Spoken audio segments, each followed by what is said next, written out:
Bem-vindos, bem-vindas ao nosso canal Professor Pedro Gzai. E olha, não esqueça de se inscrever no nosso canal e ao mesmo tempo bater lá no sininho para que você possa receber em tempo real novas informações, novas notícias do que está acontecendo neste país. E hoje tenho o privilégio e a honra de ter o nosso convidado e vou apresentar a vocês professor, vice-reitor da Universidade Federal da Fronteira Sul. E eu estou até aqui com o papel para ver o seu currículo, a sua formação acadêmica. Olha aqui quem é Antônio Andrioli. Antônio Andrioli, o nosso vice-reitor da universidade, professor e a sua formação. É graduado em filosofia, mestre em educação em ciências, doutor em ciências econômicas e sociais pela Universidade de Osnabrück, é assim? Mais ou menos, Alemanha, e pós-doutor em sociologia pela Universidade Johannes, assim em alemão, né? Johannes Kepler de Linz, na Áustria. E também como professor de epistemologia da ciência no mestrado de agroecologia e desenvolvimento rural sustentável no campus da Universidade Federal da Fronteira Sul, em Laranjeiras do Sul, no Paraná. E aí, professor, tudo bem com você, Andrioli? Tudo bem, Pedro? Saudação aos ouvintes, obrigado por participar pela primeira vez. É uma alegria e uma honra para nós. Eu sou professor, além de atuar hoje como deputado federal, e eu queria, não tem como não iniciar essa conversa contigo, Andrioli. Você é professor, educador, dirigente de uma grande universidade federal, embora nova, mas já estruturada no estado do Rio Grande do Sul, com 3 campi, aqui em Santa Catarina, com sede da reitoria, e 2 campi no estado do Paraná. A proposta do governo Bolsonaro para a educação, esses 6 meses de governo Bolsonaro, Ministério da Educação, qual é o futuro das universidades públicas nesse país, os institutos federais, a educação pública? Bom, em primeiro lugar, nós estamos vivendo um cenário muito preocupante em função dos cortes que já foram anunciados em abril. As universidades aí sendo paralisadas praticamente nesse segundo semestre que está por abrir agora as aulas.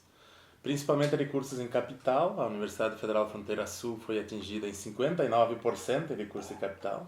59. Uma sorte, nós temos construído praticamente todos os nossos prédios já, mas faltam ainda alguns prédios, inclusive para deslocar a reitoria para o campus aqui em Chapecó e deixarmos de pagar aluguel. E aí que vem o outro corte, que é para custeio, né? Nós não temos como pagar o custeio da universidade se de fato se aplicar os 38% de corte que nós tivemos no custeio. Então nós estamos, junto com as demais universidades, sofrendo este período dramático, né? Do cenário nacional em que a educação está sendo atacada. As universidades federais estão sendo atacadas. E de forma dupla. Um ataque ideológico, né? Ataque contra a ciência, um ataque contra o pensamento crítico, contra inclusive a liberdade de expressão. E a outra é um ataque econômico, restringindo investimentos num contexto em que nós deveríamos estar expandindo o acesso dos estudantes.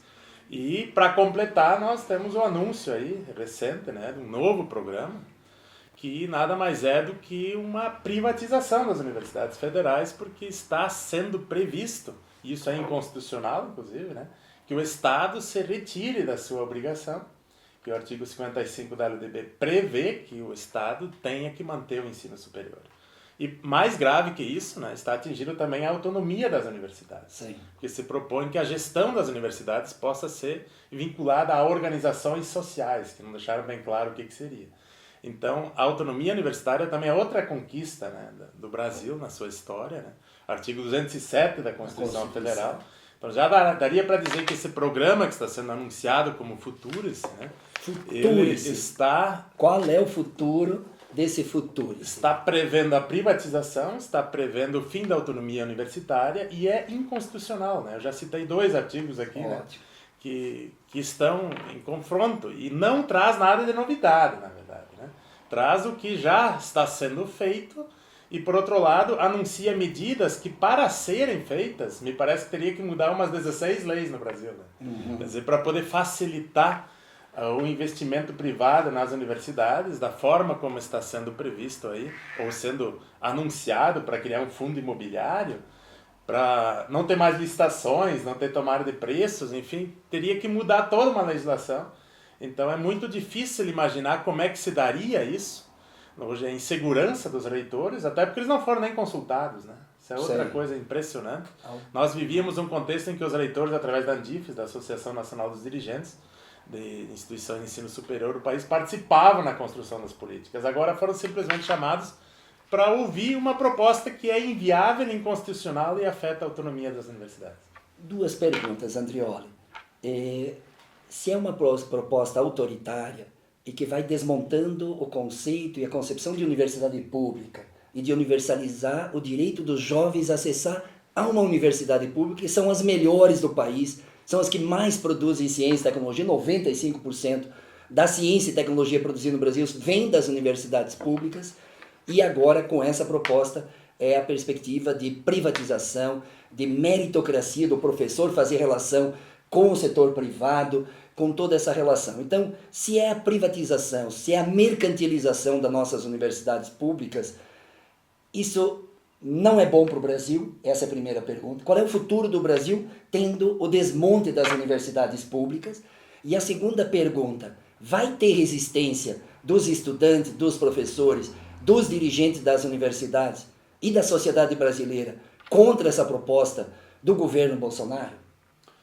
Bom, a primeira parte é muito claro que nós entendemos que isso é uma afronta, né, que está sendo produzida assim, de forma sistemática pelo governo, colocando as universidades numa lógica de esperar que o capital privado avalie se vale a pena investir em ciência. Em alguns lugares do mundo isso tem acontecido, mas a gente pode dizer que isso já não é mais ciência, né? Porque aí você encomenda um resultado, se limita a metodologia, a teoria que se usa para avaliar a empiria e os resultados, inclusive, que são divulgados. Então, você restringe a ciência. E o resultado vai ser com interesse privado, Exatamente, econômico, e não necessariamente para a sociedade. Isso a gente poderia dizer que é a ideologia, né? É quando você junta interesse econômico com conhecimento. É isso que está sendo proposto. E o Brasil está indo na contramão do que está acontecendo no mundo, né? Eu vejo, por exemplo, na Europa, países como a Alemanha aumentando o investimento nas universidades públicas. 2 bilhões por ano até 2030. Né? Isso é uma visão do futuro. É o que muitos países fizeram e conseguiram sair da crise econômica. Então o Futurice vai ser o fracasso para a sociedade brasileira. Provavelmente vai ser uma forma apenas de tentar trazer uma solução para uma causa que está sendo escondida, né? A causa que é o corte que o próprio governo fez. E, por outro lado, a solução que está se dando não vai resolver isso, porque estão dizendo que seria para melhorar a gestão. A gestão das universidades hoje é exemplar. Sim. Nós não temos problemas de gestão, nós temos um problema de recursos. Então, se corta os recursos e se cria uma ideia, que é uma ideia vazia, porque não se diz como é que vai fazer, não tem estudo de viabilidade, não tem nem como concretizar isso da forma que foi anunciado. E é claro que isso já gerou uma resistência. Está gerando, vai já gerar. Gerou de imediato, porque a forma como foi apresentada já foi equivocada. Você não se ouve quem trabalha na educação. Os reitores já reagiram. Não se ouve quem estuda educação, quem trabalha com educação, quem está nas universidades. Por outro lado, também nós temos, é claro, já no Brasil, um longo trajeto aí, né, de organização estudantil. A União Nacional dos Estudantes já se manifestou no mesmo dia. Né?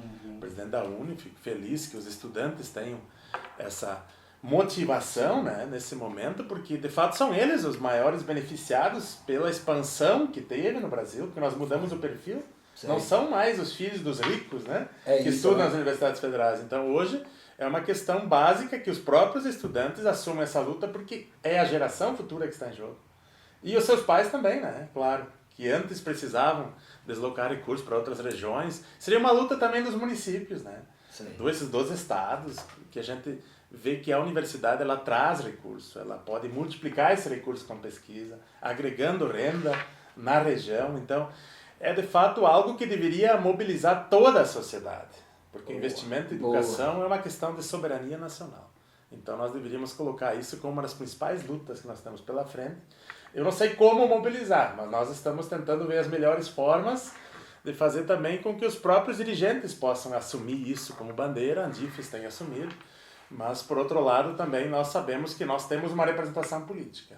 As universidades têm nas suas direções uma representação política que pode mobilizar a própria região. Nós participamos de audiências. Dias atrás eu estive lá em Santa Maria, que a Assembleia Legislativa do Estado do Rio Grande do Sul fez isso, e várias estão fazendo esse movimento. As frentes parlamentares em defesa das universidades federais. E dos institutos federais. E dos institutos federais que também vão ser atingidos diretamente. Então, em defesa dos institutos, em defesa das universidades públicas, acompanhe esse debate, mobilize-se, participe, opine e juntos vamos defender o futuro do Brasil, defendendo as universidades públicas e os institutos federais. Está dado o recado nesse primeiro ponto. Não posso deixar de aproveitar essa oportunidade com o Antônio Andrioli, porque um dos estudos e de defesa do Andrioli é esse debate da questão da soberania alimentar, da questão ambiental, do debate que fez inclusive seus estudos sobre a transgenia e a produção de soja, e esse debate que hoje está colocado na liberação de agrotóxicos. 262 liberados em 6 meses no governo Bolsonaro. Na última semana, 51 novos agrotóxicos liberados no país, sem critério técnico, sem estudo do impacto. O que você poderia dizer para a sociedade brasileira sobre esta decisão do governo Bolsonaro em relação aos agrotóxicos, que está ligado não só à produção do alimento, não só atinge diretamente o agricultor, que cada 100 em Santa Catarina que tem câncer, 18 são agricultores, mas também o consumidor, também o meio ambiente. Qual a sua posição sobre esta política do governo Bolsonaro? É mais uma tentativa de baixar preço quando os custos de produção já estão aumentando. Isso é grave porque, claro, nós temos hoje, por exemplo, a soja mais barata do mundo, $377 por tonelada. Mas não se conta os custos sociais, ambientais e de saúde pública que esse processo gera. Então, o aumento do uso do agrotóxico, que já é exagerado, né? Sei. Hoje o Nós somos o campeão do mundo. O Brasil gasta hoje $10 bilhões em agrotóxicos. Por A ano. gente se vangoria dos 25,4 bilhões de dólares que vem de superávit primário da exportação de soja. 10 bilhões que se gasta, né? Mas não está ali o custo da saúde. Quanto o Estado, o SUS, os municípios estão gastando, quanto a população está gastando em farmácia, que é o setor que mais tem aumentado, e não é só porque estão se automedicando, estão seguindo recomendações, e os médicos ainda têm problema em dizer que a maioria dos problemas de saúde que nós temos hoje estão ligados à alimentação, e em especial o agrotóxico que está nos alimentos. Então, em nome da redução do preço do agrotóxico, que agora começaram a chamar de genérico, parece que é remédio, né? E não é bem assim, porque nós sabemos que 1/3 dos agrotóxicos que estão sendo liberados como princípio ativo, não só como marca comercial, estão proibidos em países da Europa. Então nós estamos aqui grave, né? liberando o que outros países proíbem. É porque tem já estudos técnicos dos efeitos, das consequências para o meio ambiente e para a saúde humana. Exatamente. Então é uma opção perigosa querer reduzir o custo de produção, que depois vai aumentar de novo, porque o próprio agrotóxico gera resistência, tem que botar mais. E o Brasil já é campeão no uso de agrotóxico, né? Do mundo. Se nós hoje olharmos aquele dado que a gente até há pouco dizia, né, que dividia o número de pessoas, aliás, os litros que se usa, né, no Brasil, pelo número de pessoas, nós chegávamos em 2011 a 5,2. Hoje nós estamos com 7,3. E a população aumentou. 7,3 litros por pessoa, isso é mais do que vinho, o consumo que nós temos por pessoa, né? Em veneno. Em veneno. E aí regiões como a da onde eu venho, né, a região norte do Rio Grande do Sul, e também o oeste de Santa Catarina aqui, é uma região que tem pequenos agricultores, então tem muita gente morando nesses locais onde a água passa a ser contaminada. É um estudo agora do Ministério Público de Santa Catarina que já detecta, né? Em 22 municípios, e no município próximo aqui, inclusive em água subterrânea, já está contaminado. E aí não adianta só dizer o agricultor tem que usar o equipamento. A água está sendo contaminada, o alimento está sendo contaminado, e tem uma coisa muito estranha do jeito do brasileiro pensar, né? Nós somos campeão também em arrecadar, fazer coleta das embalagens. E quando se coleta a embalagem, o pessoal diz que aquele restinho que fica lá é muito perigoso. E o restante que se jogou no solo, não. Então, não é. Então tem essa coisa muito estranha, né? Sei. Do povo achar que dá para fazer de conta que o problema não existe. Mas o problema está sendo já medido hoje nos nossos hospitais. É isso. Ó, nós temos aqui em Chapecó hospital que trata o câncer. Joaçaba já está habilitado em tratar o câncer. E São Miguel do Oeste, num raio de 180 quilômetros, já tem 3 hospitais regionais tratando do câncer. Eu até vivenciei uma experiência agora, numa reunião lá em Itapiranga, quando um agricultor chorou. Chorou porque um vizinho colocou veneno na sua lavoura, chegou à sua propriedade e dezenas de pássaros mortos lá na propriedade dele. Então ele percebeu como que se os pássaros morrem com uma rapidez nem de um dia, como que fica para o solo, para o meio ambiente, para a vida humana, para a contaminação e intoxicação crônica, não nessa coisa só de intoxicar no imediato. Agora, isso tudo, o agricultor muitas vezes é vítima, portanto nós queremos reduzir agrotóxico de um lado, e tem outras produções alternativas que hoje a ciência, você como vice-reitor, como acadêmico, professor da universidade, tem conhecimento para buscar alternativa de produção de alimento? Tem que mudar a forma de produzir. Então o modelo de produção baseado em monocultura, em destruição da natureza, ele está fracassado. Inclusive nós não teremos alimento no futuro se nós continuarmos com esse tipo de agricultura. E é o que se aponta como transição para a maioria dos países desenvolvidos, né? Que a gente chama, entre aspas, né? Mas são aqueles que também usufruem da produção de monoculturas em países considerados subdesenvolvidos, né? Que é onde fica então o agrotóxico, onde fica a poluição. Mas também o resíduo na soja vai para lá, no milho, né? Então, hoje a agricultura orgânica, o que nós chamamos de agroecologia, que engloba todos os tipos de agricultura ecológica, ou sem agrotóxicos, sem adubos químicos sintéticos. Eu estou apaixonado por sistemas agroflorestais. É a melhor forma, essa seria a mais avançada. A orgânica é só o primeiro passo, porque nós temos que integrar também com a diversidade que a natureza funciona. Não é só pensar o alimento, é integrar a forma como a natureza funciona ao nosso jeito de produzir. E aí é possível afirmar hoje que com a agroecologia dá para alimentar o mundo. E de forma sustentável, porque se não for assim, não terá como mais fazer isso daqui a 20, 30 anos. Nós não temos mais recursos fósseis o suficiente. Então é uma questão de necessidade. Tem que pensar que só com a agroecologia nós teremos condições de alimentar as futuras gerações. O que está em discussão é quem vai controlar isso.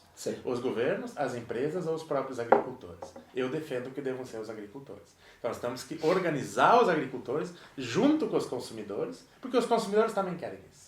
Mundialmente e também no Brasil, as pessoas crescentemente querem alimento saudável, sem agrotóxicos, e isso é possível de produzir. Nós temos um mestrado, nós temos vários cursos de agronomia, nós temos muita pesquisa para contribuir nisso, e é isso, voltando ao primeiro tema, né, que as universidades deveriam estar fazendo. Nós podemos, com ciência, com conhecimento, melhorar a qualidade de vida das pessoas. Melhorar a renda, mas também a saúde, o bem-estar. É para isso que serve a ciência. Boa, Andrioli, que alegria ter conversado contigo aqui. Vocês puderam acompanhar um grande mestre de uma universidade pública brasileira montando estratégia para ter futuro nesse país. Por isso, com a crítica à atual proposta do governo de reduzir orçamento, de desmontar a autonomia da universidade e buscar a mercantilização e privatização da universidade pública, onde tem a maior quantidade de conhecimento, e o segundo tema sobre agrotóxico, veneno, como o Brasil está sendo campeão de consumo do mundo e ao mesmo tempo tem alternativa, tem possibilidade. Então, agradeço a oportunidade de estar conversando com vocês aqui e não esqueçam de se inscrever no nosso canal, Professor Pedro Gzai, e sempre lembrando, bater no sininho, né? Que aí você recebe novas informações e aí a gente vai interagindo, você vai nos criticando, nós vamos conversando, nós vamos construindo juntos um outro Brasil, que é possível e necessário. Um abraço a todos. Obrigado, Andrioli. Eu que agradeço. Professor Antônio Andrioli, vice-reitor da Universidade Federal da fronteira sul, professor acadêmico que está nos ajudando a construir um novo futuro. Um grande abraço.